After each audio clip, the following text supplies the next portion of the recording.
Welcome to History in Ashes, the place where you and I explore the forgotten, the untold, and sometimes the unsettling corners of our past. Today, I invite you into a story that is far closer to our own time than ancient Rome or the Middle Ages, yet it has already become a chapter that feels like it belongs to the shadows of history. It is a story of survival, desperation, greed, and global politics colliding on the open seas. It is the story of Somali pirates, ordinary fishermen and war survivors who transformed into some of the most feared figures on the Indian Ocean. Here's something that might shock you. In the early 2000s, nearly half of the world's pirate attacks came from just one country, Somalia. Imagine that.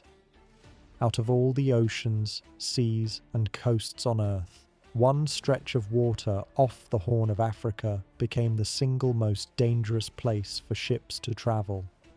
Cargo ships, oil tankers, even luxury yachts, none were safe. By 2011, Somali pirates were earning ransoms of millions of dollars for single hijackings, and in 1 year alone, global shipping companies paid out more than $140 million just to get their people and ships back. It gets darker. While the world saw them as ruthless criminals holding sailors hostage at gunpoint, many Somali pirates described themselves as protectors, not criminals.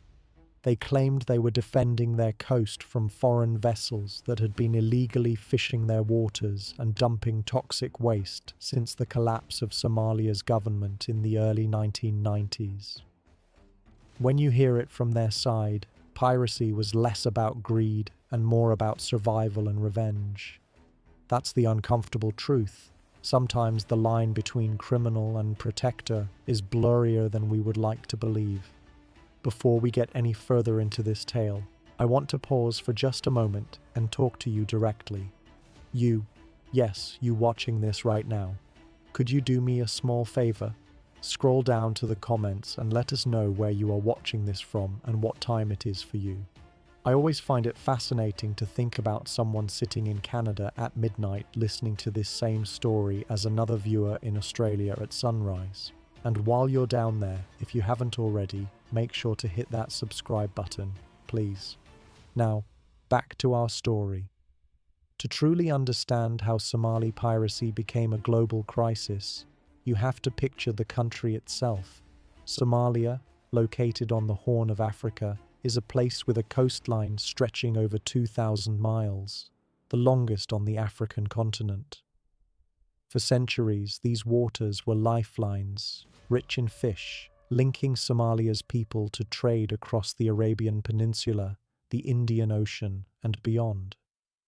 But by the late 20th century, Somalia was not a country at peace with itself.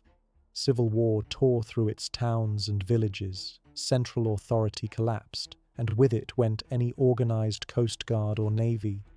Imagine a coastline that long, unprotected, and wide open. To foreign fishing fleets, it was like leaving a door unlocked with the lights off.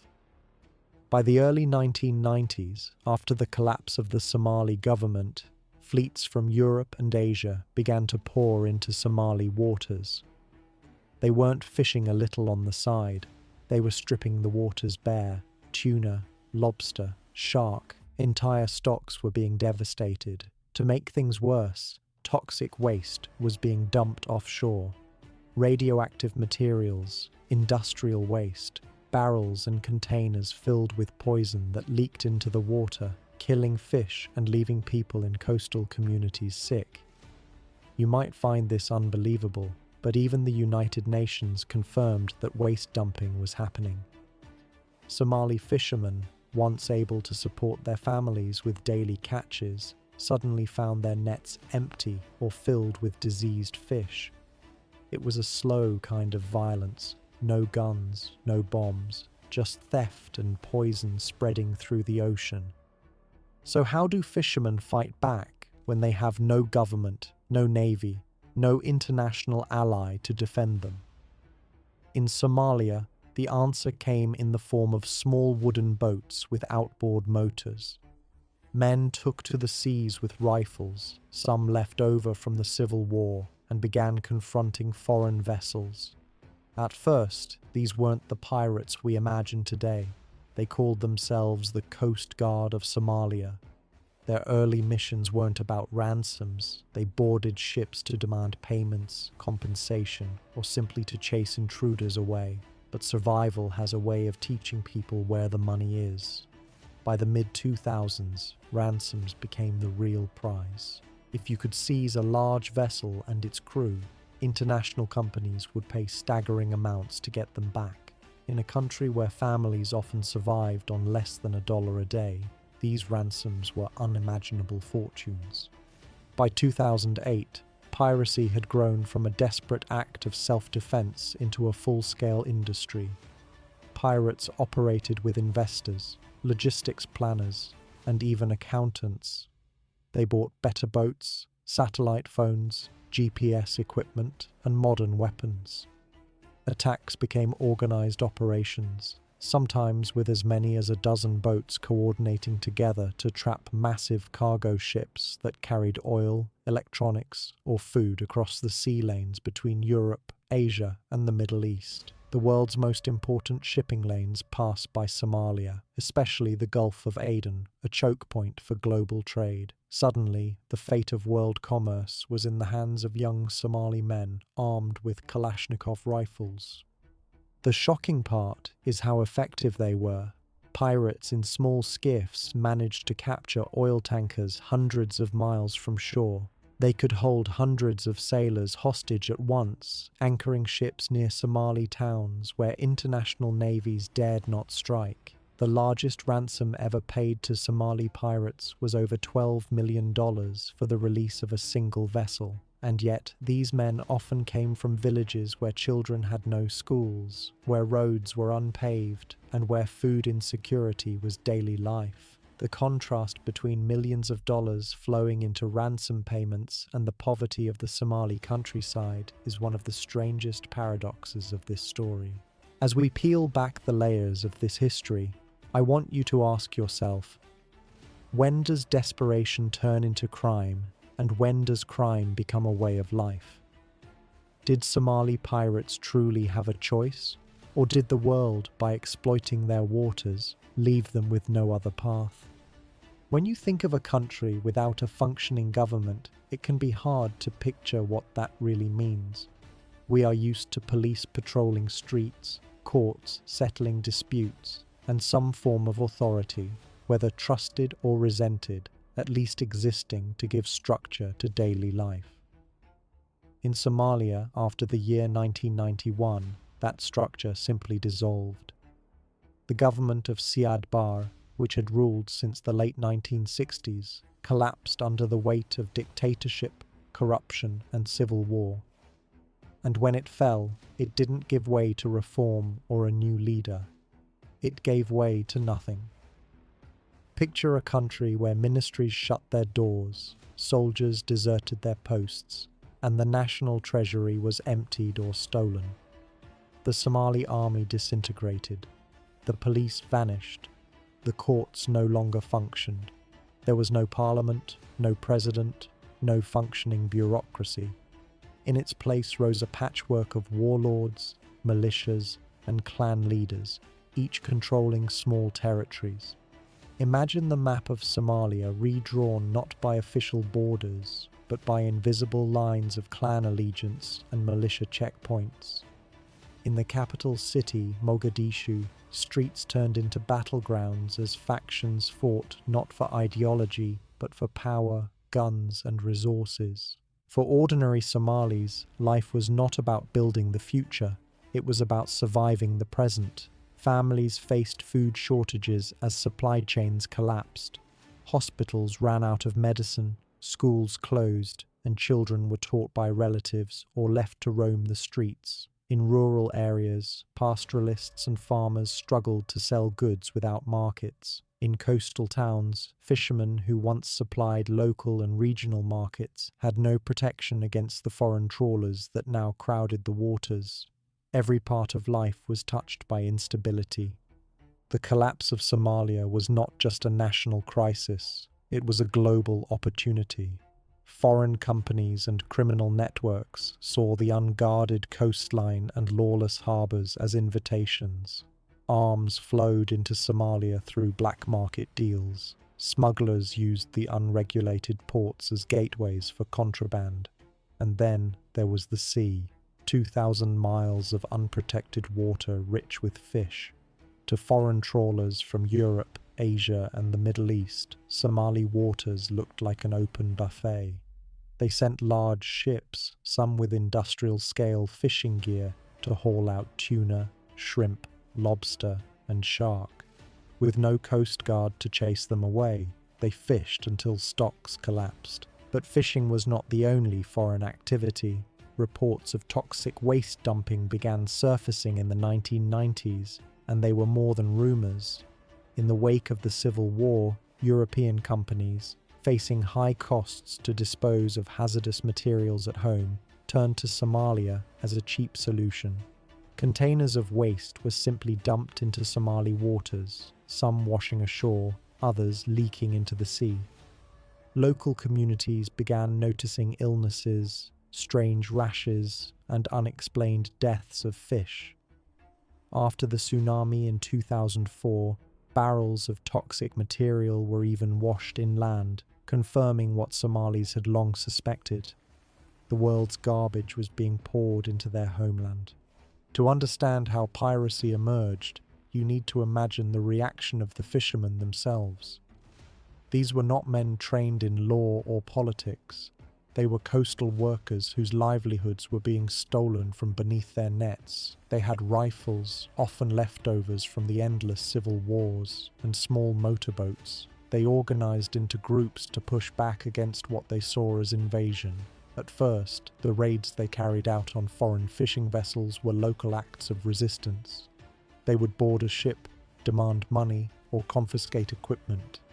Some even collected what they called fines and presented themselves as the Somali Coast Guard. Their actions weren't seen as piracy by their communities, but as justice. They were enforcing the law that no longer existed. But as the 1990s rolled into the 2000s, something shifted. The value of the vessels they intercepted was staggering compared to local incomes. A single foreign fishing boat might be worth millions. When ransom became an option, not just fines but full-scale payments, the temptation was too strong to resist. Slowly, what began as defense became business. And once the business model of hijacking proved successful, it spread like wildfire. It is important to pause here and think about the social fabric of Somalia during this time. Clan structures mattered deeply. A man's clan could determine his allies, his enemies, and his opportunities. Pirates were not isolated bandits. They were often tied to clans, who sometimes supported them, sometimes protected them, and sometimes invested in their activities. Entire communities benefited from ransom money, with local merchants selling supplies to pirate crews, and towns suddenly flush with cash when a hijacking succeeded. In places where poverty was deep and options were few, piracy offered not just wealth but status. Young men who once struggled to feed their families could now carry cell phones, wear new clothes, and ride in cars paid for with ransom money. From the outside, the world saw lawlessness. From the inside, some Somali communities saw resilience, even pride. In their eyes, the pirates were not criminals, but men standing up against a world that had plundered their resources and abandoned them to chaos. Of course, not every Somali agreed. Many despised piracy for bringing violence and international attention to their shores. But in those early years, piracy was less about gangs and more about survival woven into the daily reality of collapse. By the early 2000s, the global consequences began to show. The Gulf of Aden, one of the most important shipping lanes in the world, runs along Somalia's northern coast. Oil from the Middle East, manufactured goods from Asia, and food supplies destined for Africa and Europe all pass through this narrow stretch of water. Every day, hundreds of ships traveled the corridor, and suddenly, Somali pirates realized they didn't have to chase fishing boats. They could target tankers, container ships, and freighters worth hundreds of millions of dollars. The transformation was complete. What began as defense against illegal fishing had evolved into a global ransom industry. The rise of Somali piracy cannot be separated from the collapse of the Somali state. Without functioning institutions, there was no one to say no, no one to patrol the waters, no courts to punish offenders, and no navy to enforce sovereignty. The international community, distracted by other conflicts and hesitant to engage in Somalia's complex civil wars, did little. And while outside powers hesitated, Somali pirates acted. Think of it this way: in the absence of order, someone will always create their own. Pirates became rulers of the sea lanes, not through written laws or official uniforms, but through fear and leverage. They held sailors hostage, not with ideology, but with economics. To shipping companies, time was money, and every day a vessel was held meant millions lost. Paying ransoms became cheaper than fighting back, and that calculation, made in corporate offices far away from Somalia, fueled the fire. Pirates saw payments as proof that their actions worked, and the industry expanded. For ordinary Somalis, the picture was complex. Villages along the coast experienced sudden wealth, but also sudden danger. Armed men attracted rival groups. International navies began patrolling offshore, bringing new risks of violence. And within Somali society, the question grew louder. Were these men heroes defending the coast, or criminals corrupting their communities? What we see here is the blueprint of how collapse breeds opportunity.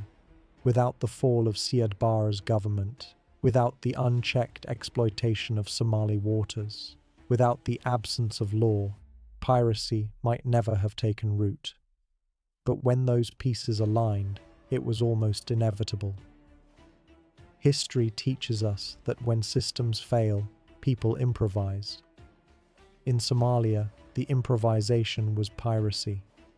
And so I leave you with a thought. If your country lost its government tomorrow, if foreign powers stripped your resources and dumped waste in your backyard, what would you do to defend your family? Would you obey the morality of international law, or would you create your own rules of survival?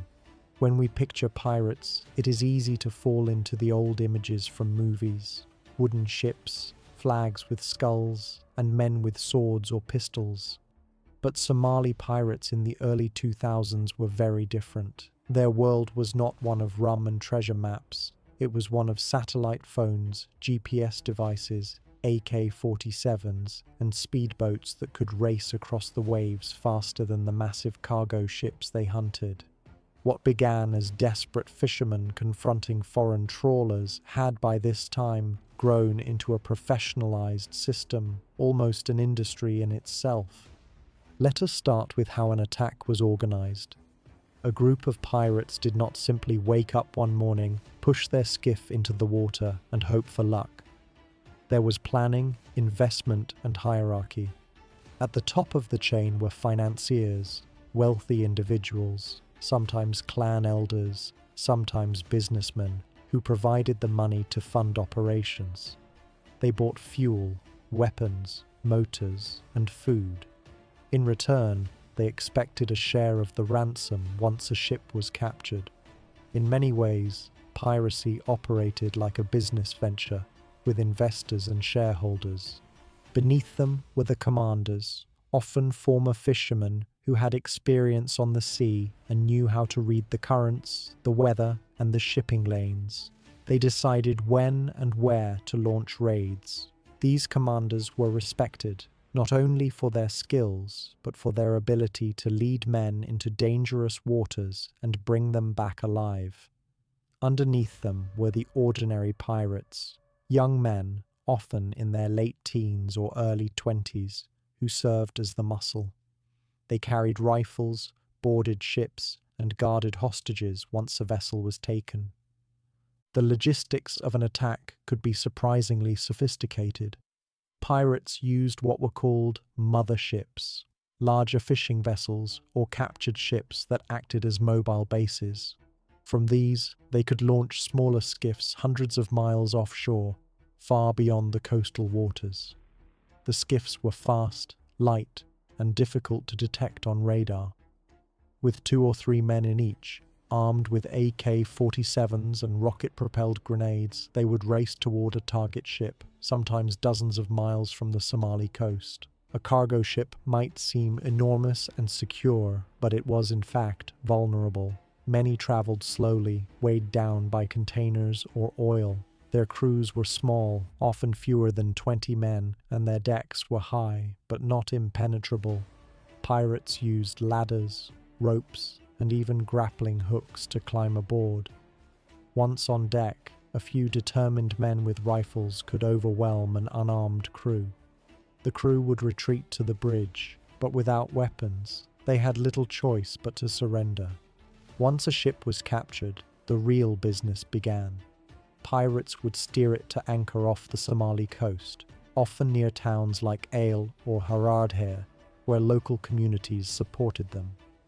Negotiators, often with some knowledge of English or Arabic, would contact the shipping companies or insurance firms. What followed was not chaotic shouting, but a calculated process. Demands were made, offers countered, and eventually ransoms agreed upon. Payments were sometimes dropped from helicopters, sometimes delivered by boat in sacks of cash. Millions of dollars changed hands in these quiet exchanges, and with them, the industry of piracy grew richer and more entrenched. But what was life like for the pirates themselves? The picture is more complicated than you might imagine. On board hijacked vessels, pirates often lived alongside the hostages. They ate food from the ship's stores, slept in shifts, and kept constant watch with their rifles. Days turned into weeks, sometimes months, as negotiations dragged on. Hostages were often treated with a mix of harshness and practicality. Some were beaten, some starved, but many were kept alive and relatively safe, because living hostages meant ransom, while dead ones meant nothing. For the pirates, daily life was not glamorous. They faced hunger, seasickness, and long stretches of boredom.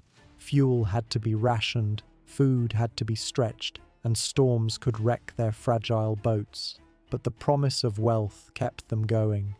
Imagine being a young man from a village where your family lived on less than $1 a day, and suddenly you had a share in a ransom worth millions.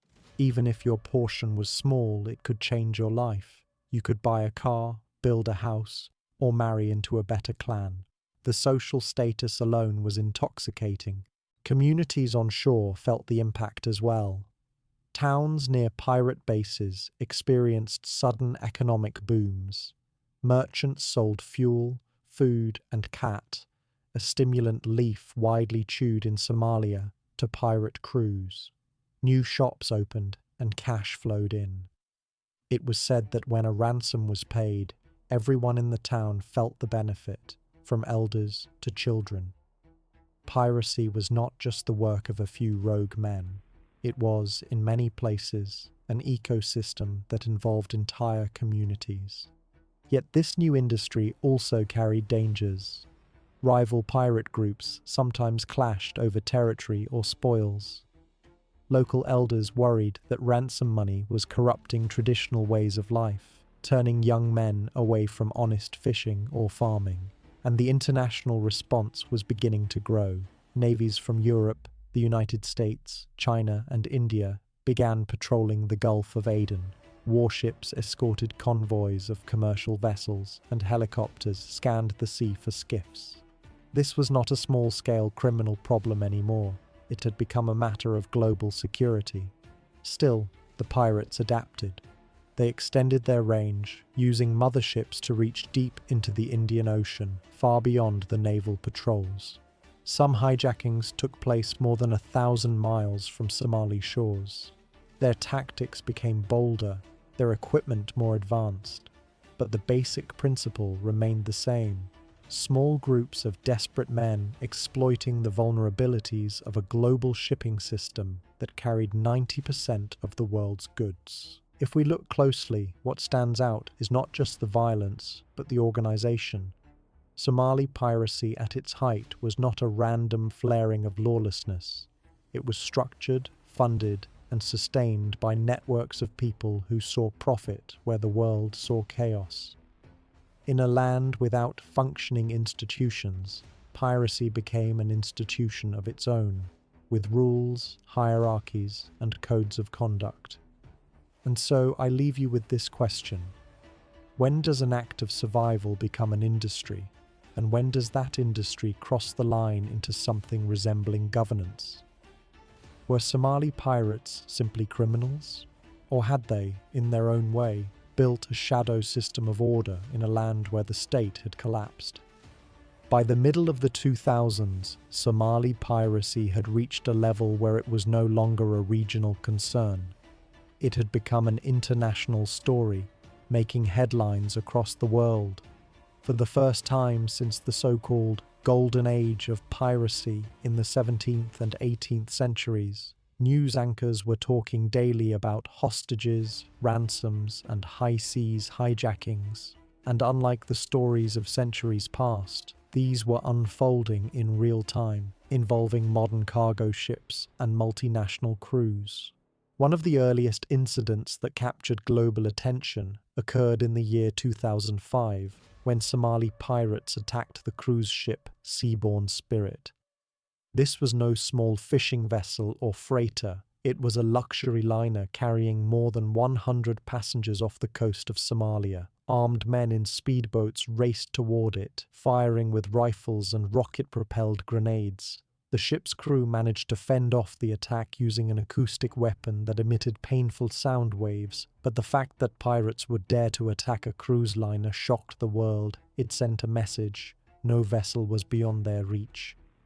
A few years later, in 2008, the scale of piracy grew even bolder. Pirates hijacked the MV Sirius Star, a Saudi supertanker carrying more than 2 million barrels of crude oil. At the time, it was the largest ship ever captured by pirates. To put this into perspective, the vessel was 330 meters long, nearly the length of 3 football fields. The pirates who boarded it did so with ladders and ropes, climbing the sheer sides of a ship worth more than $100 million. The ransom eventually paid for its release was around $3 million, an astonishing sum that reinforced piracy as one of the most lucrative criminal enterprises on the planet. Another case that captured global imagination was the hijacking of the MV Fina in 2008. This Ukrainian cargo ship was carrying tanks, anti-aircraft guns, and ammunition destined for Kenya. The pirates who seized it suddenly found themselves in control of not just a commercial vessel, but a floating arsenal. Navies from around the world shadowed the ship for weeks, unwilling to risk an assault while negotiations played out. Eventually, a ransom of more than $3 million was paid, but the symbolism was striking. Men in skiffs with rifles had managed to capture an entire shipment of heavy weapons. The most famous case, however, came in 2009 with the hijacking of the MV Maersk, Alabama. This American cargo ship was attacked off the Somali coast by 4 young pirates led by Abduali Muse. The crew managed to fight back, retaking control of the ship, but the captain, Richard Phillips, was taken hostage in a lifeboat. For days, the standoff dominated headlines in the United States. American warships surrounded the lifeboat, and the story ended with US Navy SEAL snipers killing 3 pirates in a single synchronized shot, rescuing Captain Phillips. The incident was later turned into a Hollywood film, further cementing Somali piracy in the public imagination. These high-profile hijackings had several things in common. First, they showed the daring and boldness of the pirates. Few criminal groups anywhere in the world attempted such direct confrontations with massive corporations and national navies. Second, they revealed the vulnerability of global shipping. Despite technological advances, billion-dollar ships crewed by trained sailors could still be overtaken by a handful of men with rifles and ladders. And third, they highlighted the human cost. Behind every ransom figure were sailors, Filipino, Indian, Ukrainian, American, who lived for weeks or months under armed guard, uncertain if they would survive. Hostages described life under captivity with a mix of fear and monotony. Some were beaten, others were starved, but many described a kind of grim coexistence. Pirates needed their hostages alive, and so they provided minimal food and medical care. Sailors were often confined to one part of the ship under constant watch. Negotiations dragged on for months, during which time crews suffered illness, exhaustion, and psychological trauma. For families back home, the wait was agonizing, often accompanied by desperate phone calls from pirates demanding ransom.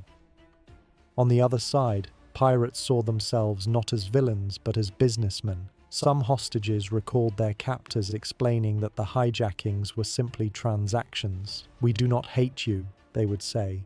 "We are only here for the money." This attitude, half criminal, half entrepreneurial, confused the outside world. Were these men ruthless criminals or impoverished fishermen who had turned to ransom as their only means of survival? The payments themselves were extraordinary. Ransoms were usually delivered in cash, sometimes airdropped in waterproof containers, sometimes brought by boat.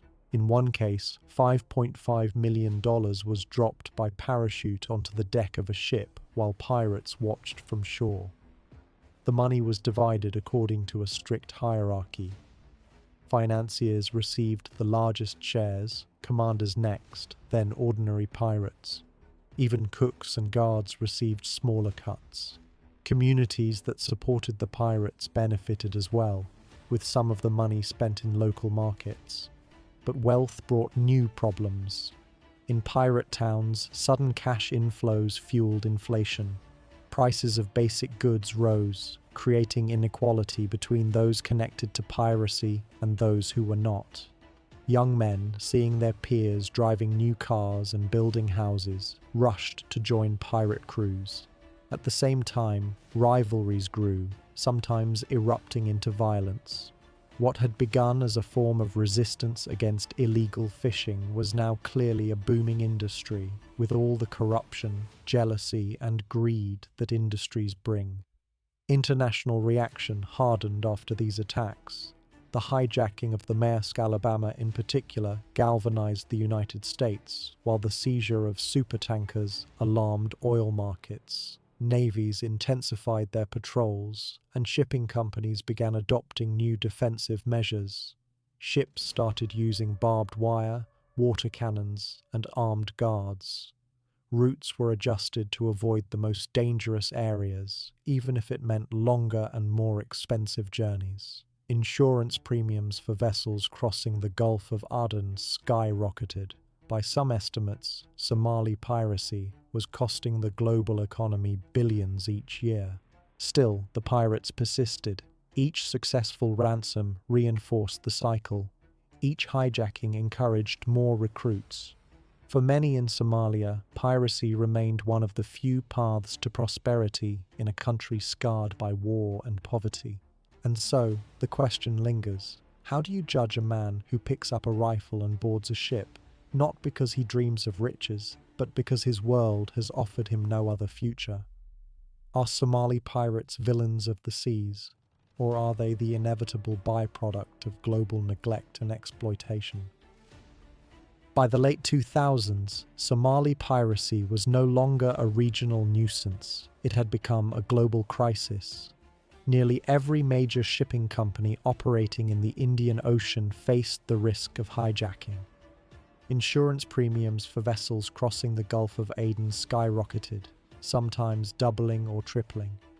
Some companies even rerouted ships around the Cape of Good Hope at the southern tip of Africa, adding thousands of miles, extra weeks of sailing, and millions of dollars in fuel costs, all to avoid the waters off Somalia. The global economy was paying a heavy price for a handful of men in skiffs. Governments could not ignore the problem. Beginning in 2008, multinational naval task forces were deployed to the region. The European Union launched Operation Atalanta, a coordinated mission to escort vessels, protect humanitarian shipments, and deter pirate attacks. NATO launched Operation Ocean Shield, while the United States and Allied navies formed Combined Task Force 151. China, Russia, India, and Japan all sent warships as well. Rarely in history had so many nations cooperated in a single naval campaign, and rarely had the adversary been so unconventional. Patrolling the Gulf of Aden was a challenge unlike any other. Pirates did not wear uniforms or fly flags. They used small wooden boats indistinguishable from ordinary fishing skiffs until the moment of attack. They struck quickly, vanishing back into the sea lanes before warships could respond. The expanse of water was vast, hundreds of thousands of square miles. No matter how many destroyers or frigates were deployed, they could not cover every corner. To put it simply, hunting pirates was like trying to catch mosquitoes in a desert storm. To improve defenses, navies began organizing shipping convoys. Merchant vessels were instructed to group together and pass through narrow transit corridors under the protection of naval escorts. Helicopters hovered overhead, scanning for suspicious skiffs. Warships trailed behind or steamed alongside. When pirates approached, warning shots were fired, and in some cases, direct force was used. Over time, these convoys reduced the success rate of attacks in heavily patrolled zones. But the pirates adapted by pushing farther into the Indian Ocean, launching raids more than 1,000 miles from Somalia. Another innovation came from the shipping companies themselves: private security. At first, there was reluctance. The idea of putting armed guards on civilian vessels raised legal and insurance concerns. But as hijackings continued, companies began hiring private contractors, often former military personnel, to ride on board. These teams carried rifles, sometimes heavy machine guns, and were trained to repel attacks. The results were dramatic. Ships with armed guards proved almost impossible for pirates to capture. The very presence of weapons changed the balance of power. Pirates with AK-47s and ladders could overwhelm unarmed crews, but against professional guards firing back, they rarely succeeded. It is worth noting how the dynamics of power shifted here. For years, pirates had held the upper hand, exploiting the vulnerability of unarmed merchant ships. But once the world responded with force, naval patrols at sea, armed guards on deck, the success rate of hijackings plummeted. Between 2011 and 2014, the number of successful attacks dropped sharply. Where once hundreds of sailors were being held hostage at any given time, the numbers began to decline. And yet, for all the warships and security teams, the problem was not solved at sea. The root causes, Somalia's collapsed government, poverty, lack of opportunities, and lawlessness, remained on land. Naval patrols could deter, but they could not rebuild. Security teams could defend ships, but they could not restore fishing rights or stop toxic dumping. The paradox of Somali piracy was that it began as a problem of land and sea combined, and the international community often addressed only one side of that equation. Before we continue, let me pause here and ask something of you. If you've been following this story so far, I'd like to remind you gently, if you haven't already, please subscribe to History in Ashes. Without your support, this channel simply cannot survive. Think of it like a ship without fuel. No matter how strong the vessel, it drifts helplessly without power. And piracy, as you've just learned, thrives when ships drift. So help us stay afloat. Hit that subscribe button so we don't sink into silence. Now back to our story. For the pirates themselves, the increasing naval presence brought new dangers. Captured pirates were sometimes handed over to regional states like Kenya or the Seychelles for trial. Courtrooms in Mombasa and Victoria saw young Somali men in shackles, accused of crimes that stretched across borders. Some were sentenced to long prison terms. Others were released due to lack of evidence or jurisdictional disputes. The question of what to do with captured pirates became a thorny legal matter. Were they criminals to be tried in court, or combatants in a broader conflict? International law struggled to keep up with the reality on the ground, or rather, on the water. There were also moments of violence. Navies occasionally launched direct raids to free hostages. The most dramatic were carried out by US Navy SEALs, or European Special Forces, storming ships under cover of darkness, or sniping from helicopters. Some hostages were rescued alive, others killed in crossfire. The balance between saving lives and punishing pirates was delicate and sometimes tragic, but gradually the presence of overwhelming force began to tilt the equation. By 2012, Somali piracy was in decline. Still, this decline raises an important question. Did the world defeat piracy or merely suppress it temporarily? The pirates were not eradicated, they were deterred. The same poverty, the same lack of governance, the same grievances about foreign exploitation remained. International patrols could keep the sea lanes safe for now, but what about the future? Could piracy return if the global attention drifted away? This uncertainty haunted policymakers. Somali piracy had shown how fragile global trade could be, how easily a handful of men in small boats could disrupt entire economies. It revealed the vulnerability of globalization itself, the fact that 90% of goods travel by sea, often through choke points that are impossible to fully secure. The war against Somali pirates was not just about one coastline, it was a rehearsal for the vulnerabilities of our interconnected world. And so I ask you to reflect. If the world has to spend billions to protect ships from men with wooden skiffs, what does that say about the balance of power in the modern age? Is it possible that our global systems are far more fragile than we like to imagine? Imagine sailing across the Indian Ocean, expecting weeks of routine shifts, long nights at sea, and the promise of a safe return home. Then, suddenly, small skiffs approach at high speed. Within minutes, armed men are climbing the sides of your vessel. In that moment, your ship is no longer yours. Your life is no longer your own, and the sea itself feels like a prison. This was the reality for thousands of sailors taken hostage by Somali pirates. Captivity often began violently. Pirates stormed the bridge, fired weapons into the air, and ordered the crew to kneel. Radios were destroyed or confiscated to prevent distress calls. The captain was forced to steer toward the Somali coast, where the ship would anchor in shallow waters near pirate strongholds like Isle or Haradher. From there, negotiations began, not for freedom in a moral sense, but for ransom in cold, financial terms. For hostages, daily life in captivity was a test of endurance. Crews were often confined to cramped quarters, sometimes the ship's engine room, sometimes makeshift enclosures on land.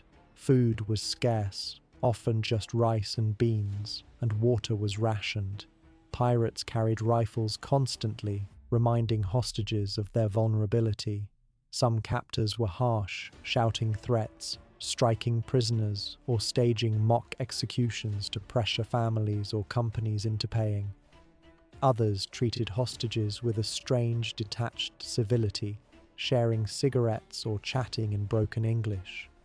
But always, the imbalance of power was absolute. Time was the greatest enemy. Days blurred into weeks, weeks into months. Some hostages spent over 2 years in captivity. Without knowing when negotiations might end, the uncertainty gnawed at the mind. Sailors described the psychological torment of not knowing if they would ever see home again. They marked time by scratches on the wall or by the phases of the moon, counting endlessly, waiting for something to change. In some cases, captives formed fragile routines. They cleaned the ship as best they could, told stories to each other, or prayed. A few attempted to befriend their captors, hoping to soften treatment, but trust was impossible. Every promise was tied to ransom money. Every kindness weighed against the pirates' desperation. The negotiations themselves were often long and complex. Middlemen handled the communication between pirate bosses and shipping companies. Demands could start in the tens of millions of dollars. Bargaining went back and forth, with pirates threatening to kill hostages if payments stalled. Some companies paid quickly to minimize suffering, while others dragged talks on for months, trying to reduce the ransom. For hostages, each delay meant more time in limbo, more days of fear. When ransom finally arrived, the release was both surreal and dangerous. Cash, often millions in US dollars, was sometimes dropped by parachute from small aircraft. Once the pirates confirmed the money, hostages were freed. Some were placed on small boats and left to drift until rescued by naval forces. Others were escorted to safe waters, but freedom was never immediate. Even after release, many hostages faced years of trauma, nightmares, and flashbacks. Consider the case of the crew of the MV Iceberg 1. They were held for nearly 3 years under brutal conditions, abandoned by their shipping company and left to suffer in silence. When they were finally rescued, many were skeletal, ill, and broken in spirit. Their story was not unique. Hundreds endured similar fates, though most accounts never reached the headlines. What is striking is how little the world often heard from the hostages themselves. News reports focused on the hijackings, the ransom amounts, or the military operations. But the voices of the sailors, their loneliness, their fear, their resilience were often missing. Yet without them, the story of Somali piracy is incomplete. These men were not symbols or statistics. They were fathers, brothers, sons, men who set out to earn a living and instead became bargaining chips in a game of global extortion. Some hostages tried to understand their captors. They listened as pirates explained their motives.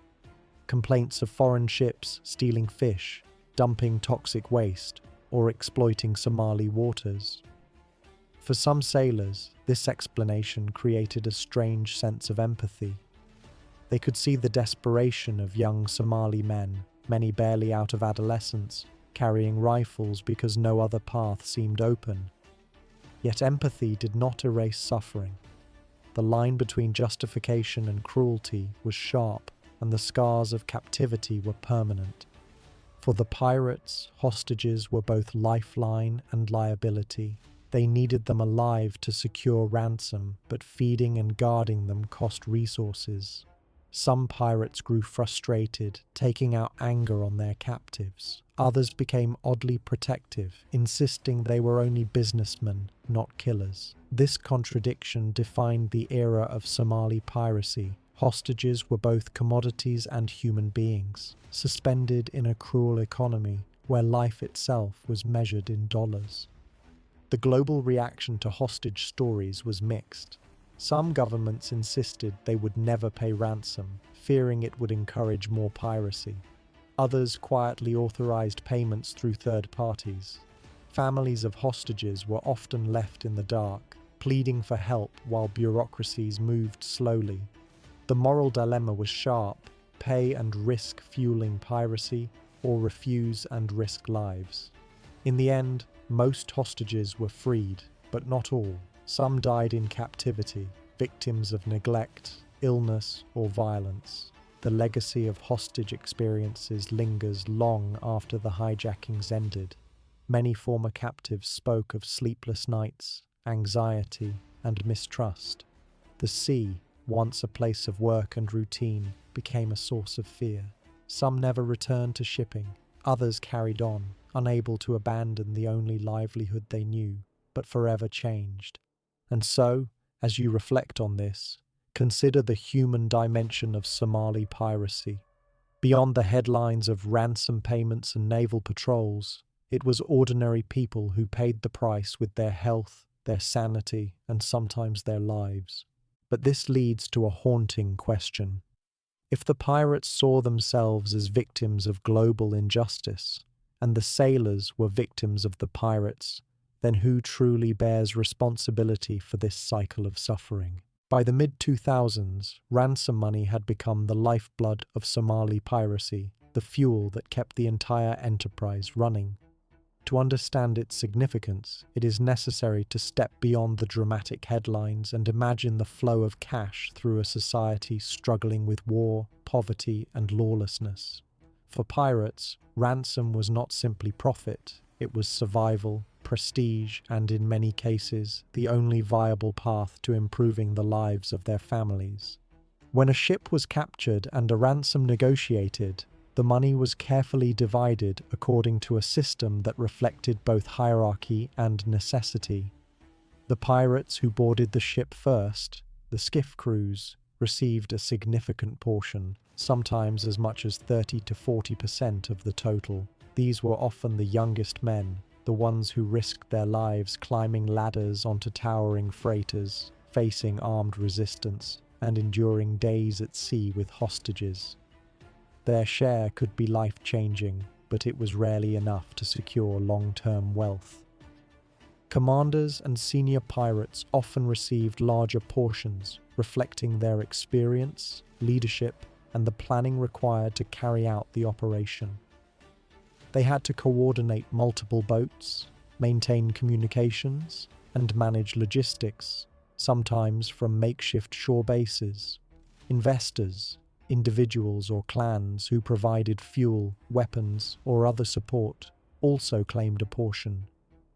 These were often wealthy figures within Somali society who saw piracy as a high-risk investment with a potentially astronomical return. In some cases, clan elders facilitated operations, helping negotiate local disputes or protect pirates from rival groups.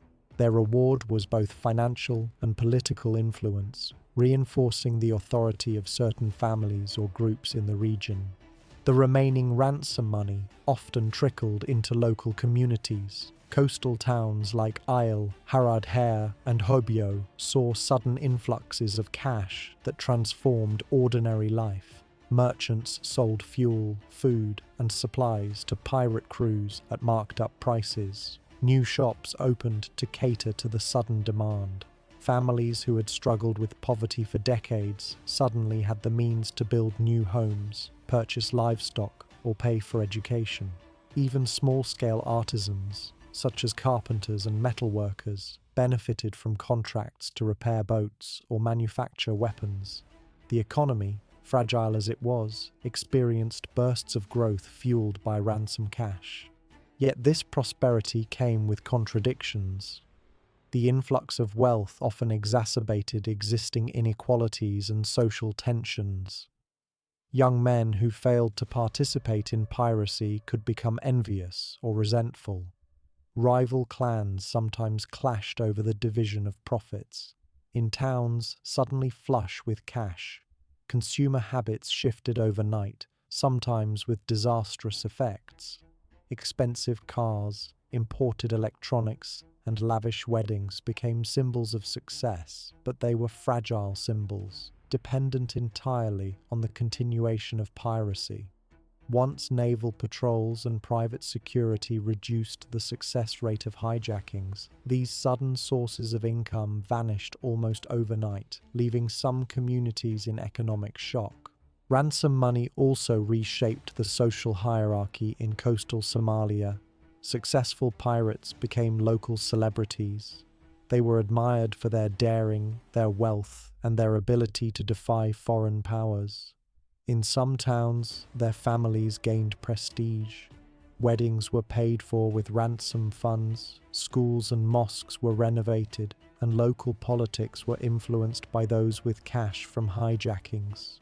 In essence, piracy was not just a criminal enterprise. It had become an alternative social structure, a shadow economy that could rival traditional clan authority in certain areas. International attention often focused on the amounts paid, sometimes millions of dollars for a single ship. But what is less discussed is the ripple effect through Somali society. $100,000 to a pirate crew could support dozens of families. Millions in ransom could circulate across a coastal town, creating temporary wealth, jobs, and political leverage. And yet, it was an unstable and highly risky foundation. Unlike traditional industries such as fishing or trade, piracy depended on the capture of high-value targets, which were increasingly protected by navies and private security contractors. The methods of collecting ransom money also highlight the sophistication of Somali pirates. Payments were not always cash delivered at sea. Intermediaries, often outside Somalia, were used to transfer funds. Bank accounts, wire transfers, and sometimes even cryptocurrency were employed to facilitate negotiations. Pirates learned quickly that they needed legal and financial advice, at least informally, to manage these large sums without attracting unwanted attention. The combination of on-the-ground risk management and financial logistics reveals a level of organization that is often overlooked when people think of piracy as chaotic or unplanned. Interestingly, ransom money did not just fund consumption or clanship, it also funded future piracy. Boats were repaired or upgraded, fuel was purchased, weapons were maintained, and new recruits were trained. Some pirates invested in motherships to extend their operational range hundreds of miles offshore. The influx of cash created a self-reinforcing cycle. Successful hijackings brought wealth, which enabled further attacks. In this way, ransom money became both the carrot and the engine of piracy. Yet for all the wealth generated, the long-term effects on Somali society were mixed. The economy became dependent in some places on piracy. When international patrols and security measures eventually suppressed hijackings, towns that had experienced sudden prosperity faced economic collapse. Families who had grown accustomed to new income struggled to readjust. Some former pirates turned to alternative livelihoods, such as fishing or trade, but without the protective infrastructure that had existed before, opportunities were limited. The shadow economy left gaps that were difficult to fill, creating cycles of poverty, crime, and instability. This dynamic also created moral dilemmas for communities.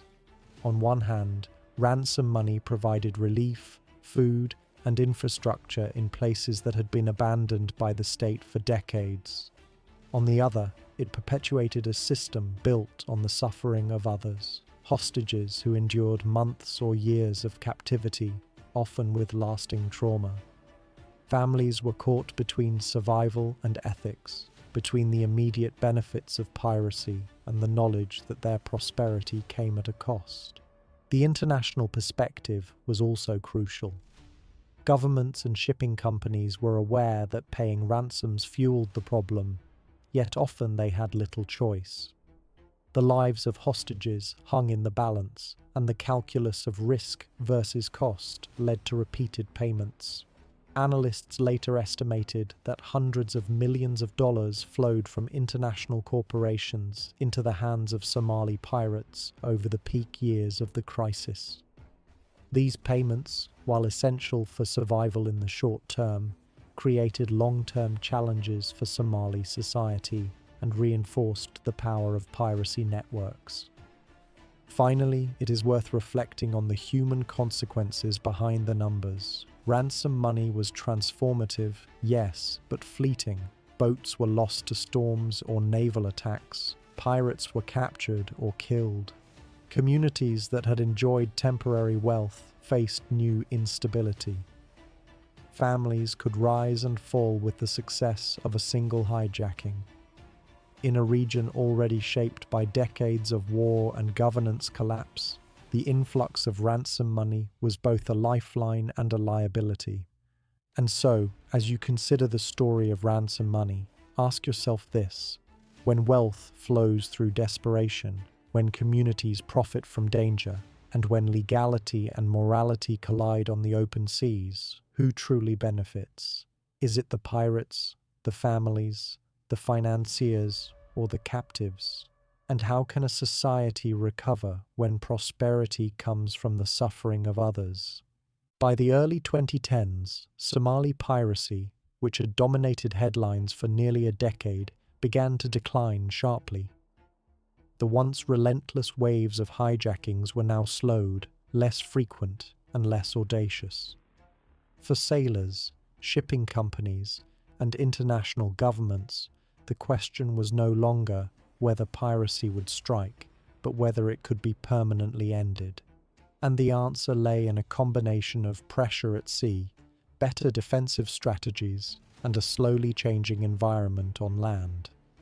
The first major factor in the decline was the overwhelming presence of international naval forces. By this point, multinational operations were well established.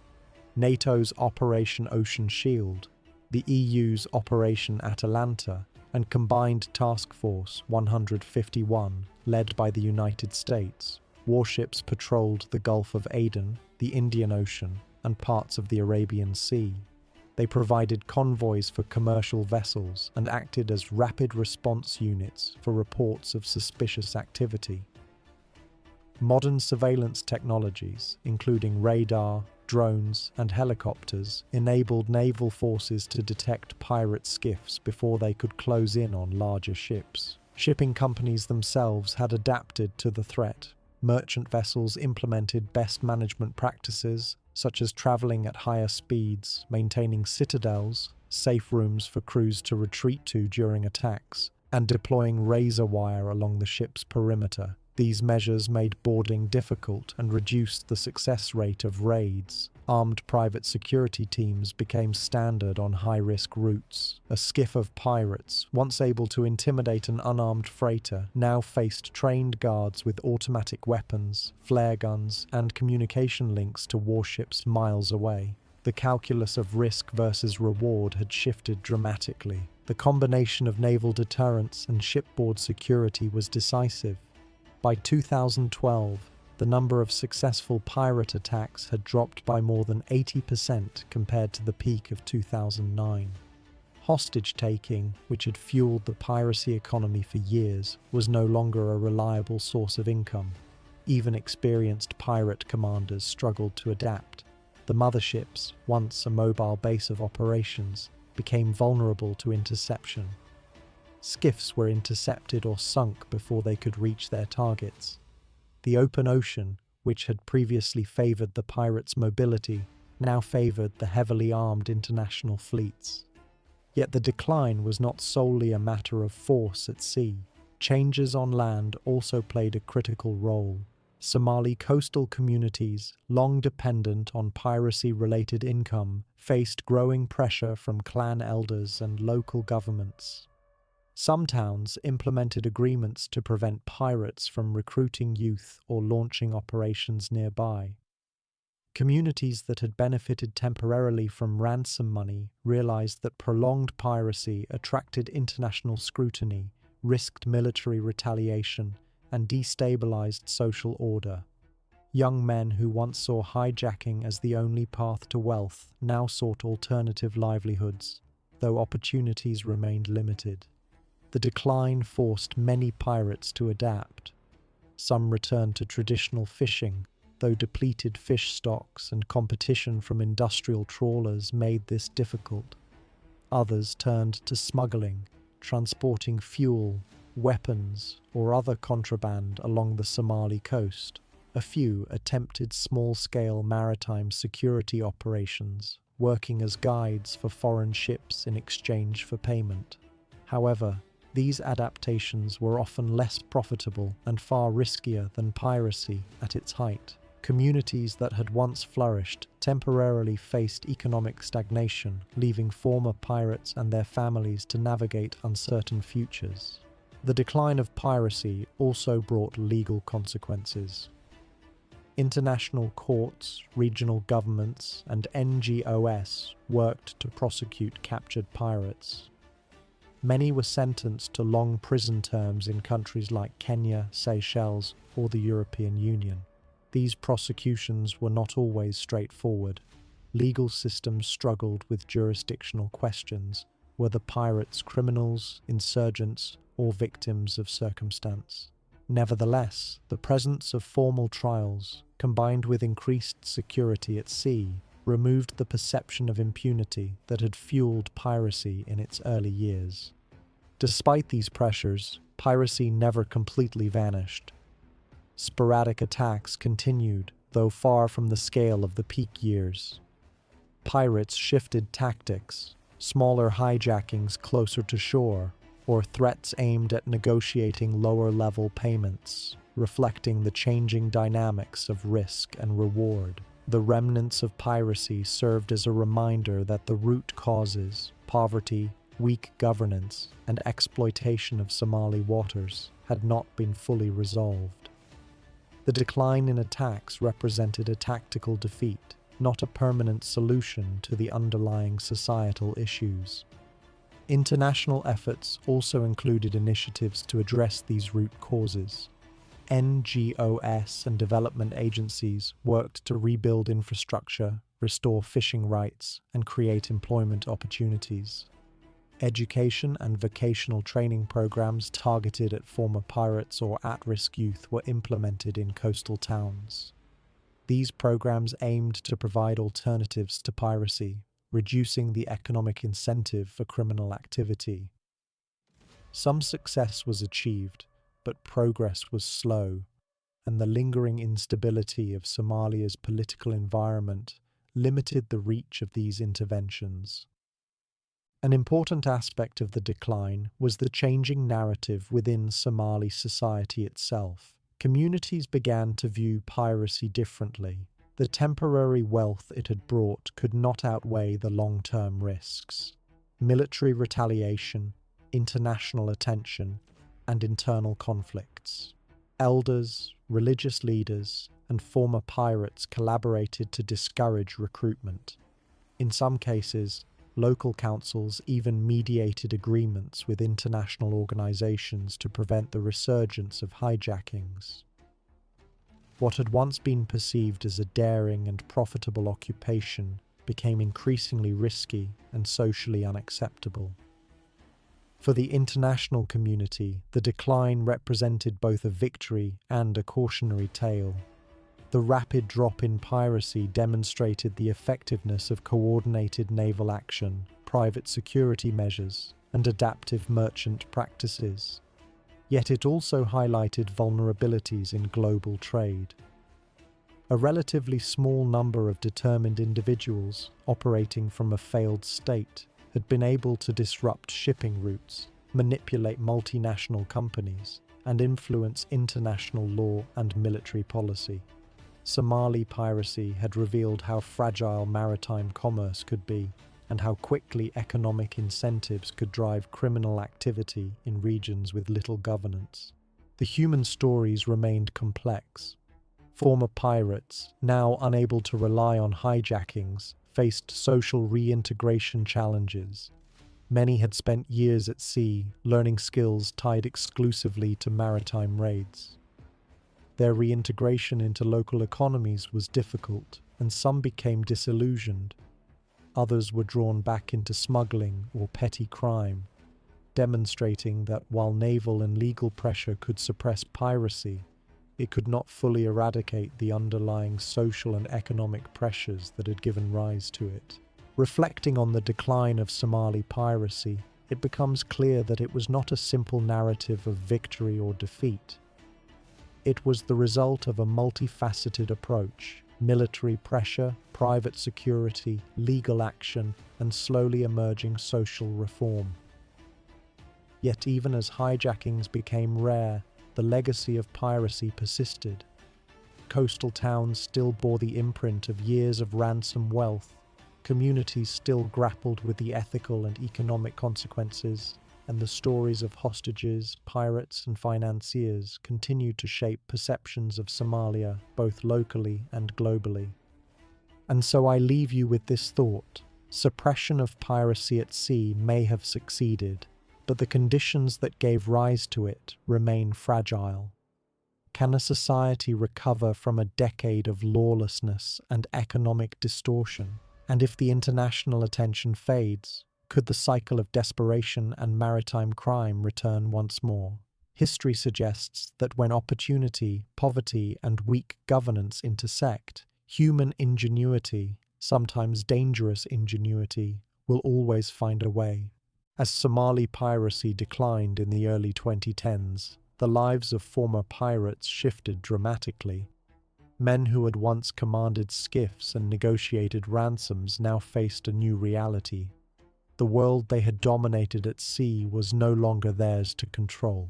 The sudden collapse of opportunities exposed both the fragility of their wealth and the precariousness of their choices. Many found themselves navigating a society that had changed as much as they had, and a global system that was no longer willing to tolerate their operations. For some, the return to traditional livelihoods was possible, though rarely easy. Fishing, the original occupation of many pirates, offered a tenuous lifeline. But years of piracy had altered both skills and expectations. Young men who had spent months at sea on hijacked vessels were accustomed to long stretches of isolation, violence, and risk. Returning to fishing, with its modest yields and dependence on seasonal changes, felt both humbling and monotonous. The fishing waters themselves were often depleted, industrial trawlers had pushed smaller boats out, and competition for resources was fierce. Despite these challenges, some former pirates embraced the work, hoping to reclaim a semblance of stability. Others turned to small-scale trade or local business ventures. The temporary wealth accumulated from ransoms sometimes funded attempts at entrepreneurship. Shops, stalls, and transport services were opened in coastal towns. Yet without consistent income, many of these ventures struggled to survive. Some former pirates found themselves in debt, having spent ransom money quickly on conspicuous goods, luxury items, or family obligations that could not be maintained. The fleeting nature of piracy wealth left many disillusioned, facing the stark reality that global attention and easy profits had vanished almost overnight. A smaller subset pursued more dangerous alternatives. Smuggling, fuel, weapons, or contraband offered continuity with maritime life and the skills they had honed as pirates. Yet it carried high risks: arrest, violent clashes with rivals, or even death. The shift from high-profile hijackings to illicit trade was both strategic and forced, reflecting the diminished opportunity for lucrative ransom payments. Former pirates who remained at sea had to navigate a new landscape, one dominated by international law enforcement, private security teams, and increasingly sophisticated monitoring. Social reintegration was also a complex challenge. Communities that had once celebrated successful pirates were not always welcoming once the economic benefits diminished. Families and towns had become dependent on ransom income, and the absence of new operations created tensions. Clan dynamics, long intertwined with piracy, shifted as elders and local leaders discouraged young men from returning to the sea. Some former pirates struggled to find identity and status outside of their maritime exploits, leading to a sense of isolation or marginalization. Psychological effects were profound. Years spent navigating extreme conditions, handling weapons, and negotiating hostage ransoms left deep marks. Some former pirates suffered from post-traumatic stress, hypervigilance, or depression.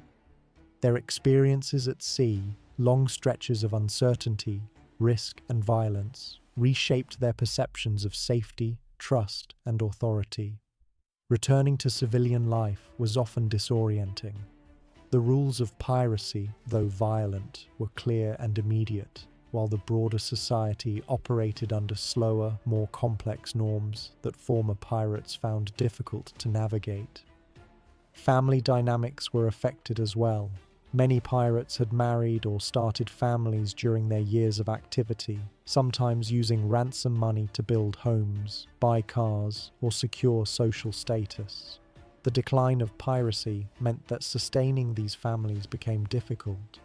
Education, healthcare, and daily necessities suddenly weighed heavily on households previously bolstered by ransom wealth.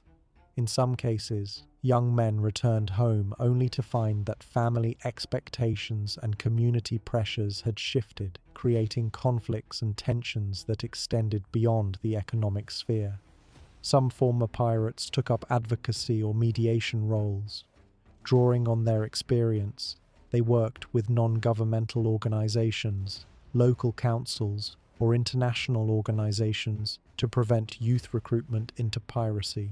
They shared stories of captivity, negotiation, and maritime life, emphasizing the risks and moral complexities. In coastal towns, these individuals became important voices in shaping policy and community awareness. Their insights helped redirect potential recruits toward education, vocational training, or legitimate maritime work, highlighting the importance of lived experience in historical and social reconstruction. Education and vocational programs, sometimes funded by international aid or regional governments, offered pathways for reintegration. Former pirates learned skills such as mechanics, navigation for legal fishing vessels, and small business management. Yet the uptake was uneven. While some embraced these opportunities, others found the programs insufficient to match their needs or expectations. For many, the allure of piracy, autonomy, cash flow, and social status was difficult to replicate through conventional work. The transition required not only new skills, but a shift in mindset, from risk-taking and immediate reward to patience and incremental progress. Community perception remained ambivalent.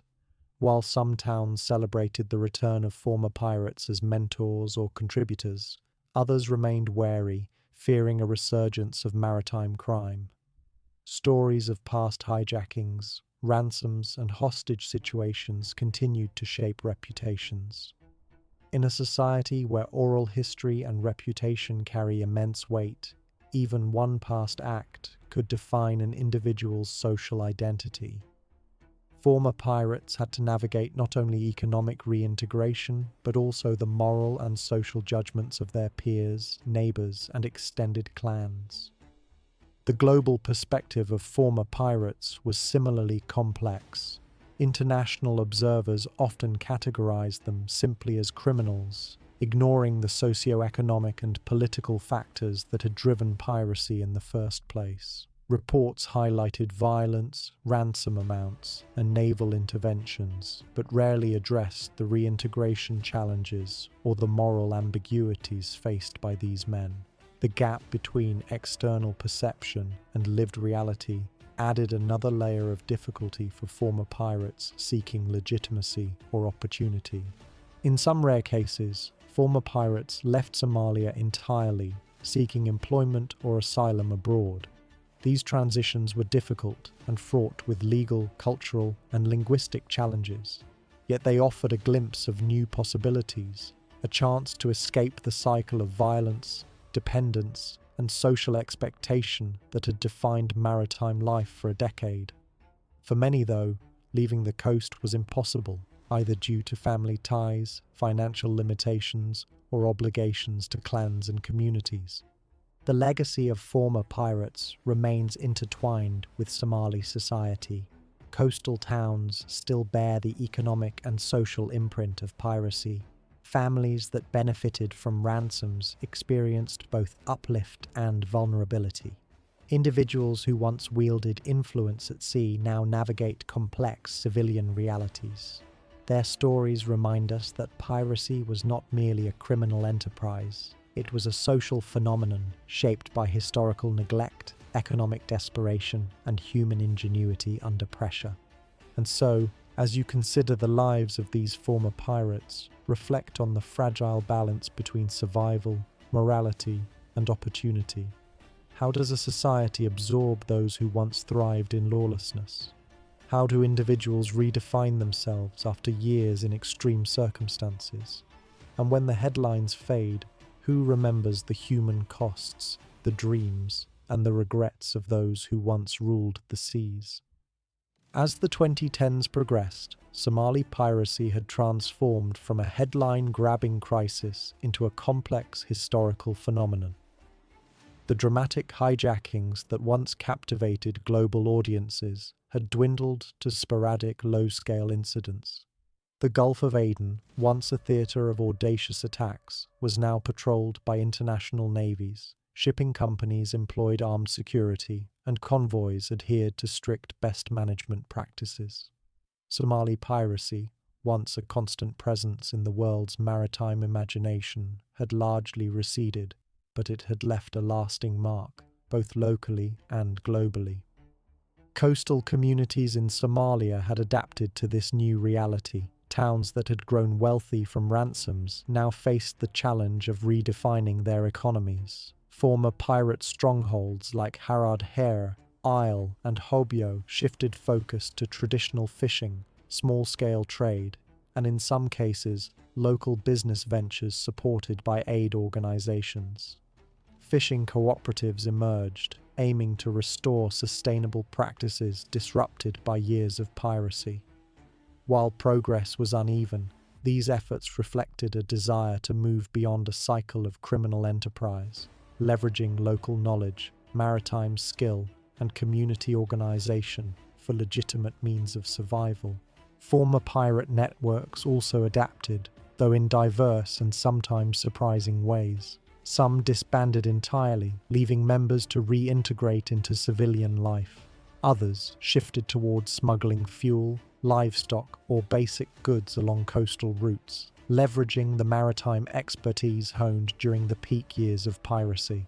A few sought employment as guides for legal maritime operations, including licensed fishing or shipping security, offering their experience to ensure safe passage for international vessels. In this way, piracy's human capital, its knowledge, maritime skills, and organizational capabilities was repurposed into legal, though still risky, endeavors. Education and development programs played a critical role in reshaping coastal Somalia. International NGOs, regional authorities, and development agencies invested in vocational training, microfinance, and local infrastructure. Former pirates and at-risk youth learned skills ranging from boat repair to small business management, providing alternatives to maritime crime. Schools were built or renovated, providing opportunities that had previously been inaccessible to many children. These initiatives, while modest compared to the scale of the previous piracy economy, demonstrated that a combination of opportunity and security could gradually reduce the appeal of illegal maritime activity. The international community maintained a presence, though it shifted focus. Naval patrols, once aimed at deterring high-seas hijackings, increasingly concentrated on surveillance and rapid response to isolated incidents. Shipping companies, informed by lessons learned, continued to employ armed security teams and maintain safe corridors. The combination of vigilance at sea and social development on land created a rare balance, where piracy could be suppressed without necessarily relying solely on force. Lessons from Somalia influenced global maritime security strategies, shaping how nations respond to piracy in other regions, such as the Gulf of Guinea. Yet, even as piracy declined, its legacy remained visible in multiple ways. Coastal towns that had experienced sudden wealth had changed socially and culturally. Families accustomed to ransom income faced economic readjustment. The rise and fall of local pirate celebrities reshaped social hierarchies, leaving a mix of admiration, resentment, and caution in their wake. The memory of hostages, ransoms, and naval interventions remained embedded in local narratives, serving as both warning and historical record for younger generations. Globally, Somali piracy had reshaped perceptions of maritime vulnerability. The crisis had revealed the fragility of shipping networks, the economic impact of maritime crime, and the complex interplay between local grievances and international commerce. Governments, corporations, and military organizations learned that piracy was not merely a criminal issue. It was a historical, economic, and social phenomenon that demanded nuanced understanding. The era of Somali piracy became a case study in international cooperation, risk management, and the limitations of force in addressing systemic problems. Former pirates themselves embodied the tensions between past and present. Some found legitimate work and began to rebuild their lives, leveraging maritime skills in fishing, transport, or licensed security. Others remained marginalized, unable to adjust to a world where the audacity of hijacking no longer paid. For many, the psychological and social impact of years at sea, exposure to violence, and involvement in ransom negotiations persisted long after the ships were returned and the hostages freed. Communities and aid organizations increasingly recognized the importance of counseling, social support, and reintegration programs to address these lingering effects. Ransom money, once a driver of piracy and local prosperity, had largely disappeared, leaving both opportunities and challenges. Without the influx of cash, some families faced hardship. Yet this absence also created space for new social structures, economic planning, and governance initiatives. Clans and local councils, previously complicit or ambivalent, now played a more active role in community regulation, encouraging youth to pursue education and legal employment. In some towns, former pirates acted as mentors, warning younger generations of the risks they had lived through and offering guidance on alternatives to maritime crime. International media coverage shifted focus as well. The dramatic hijackings that once dominated headlines gave way to stories of reconstruction, development, and adaptation. Documentaries and analyses explored not only the pirates' exploits, but the societal conditions that gave rise to them. The global narrative of Somali piracy evolved from sensationalism to historical reflection, emphasizing the lessons learned, the human consequences, and the resilience of communities affected by a decade of maritime upheaval. Despite the decline, Somali piracy remains a cautionary tale. The combination of weak governance, poverty, and maritime opportunity that fueled piracy remains present, albeit reduced in intensity. Analysts caution that without continued attention to social development, resource management, and security, isolated incidents could resurface. The story of Somali piracy is not simply one of defeat or success. It is a story of cycles, resilience, and the delicate balance between desperation and opportunity. For those who lived through it, hostages, pirates, families, and communities, the era of Somali piracy continues to shape identity, memory, and economic practice. Coastal towns remember both the wealth and the violence, the fame and the fear. Former pirates carry lessons about risk, survival, and human behavior under extreme circumstances. Hostages recount the ordeal of captivity, survival strategies, and the psychological toll. Across the Indian Ocean, shipping companies, governments, and militaries study the period to prevent future crises, implementing lessons learned in maritime security and international cooperation. In this final reflection, it becomes clear that Somali piracy was never simply a crime wave. It was a historical phenomenon shaped by social, economic, and political forces. Its decline demonstrates the effectiveness of coordinated intervention, but its legacy reminds us that systemic issues, poverty, weak governance, and global inequities cannot be solved by force alone. Piracy may have been suppressed, but the lessons endure, influencing policy, community organization, and the collective understanding of how history shapes human behavior in extreme circumstances. So, as you consider the present state of Somali piracy, ask yourself, how do societies recover from prolonged lawlessness?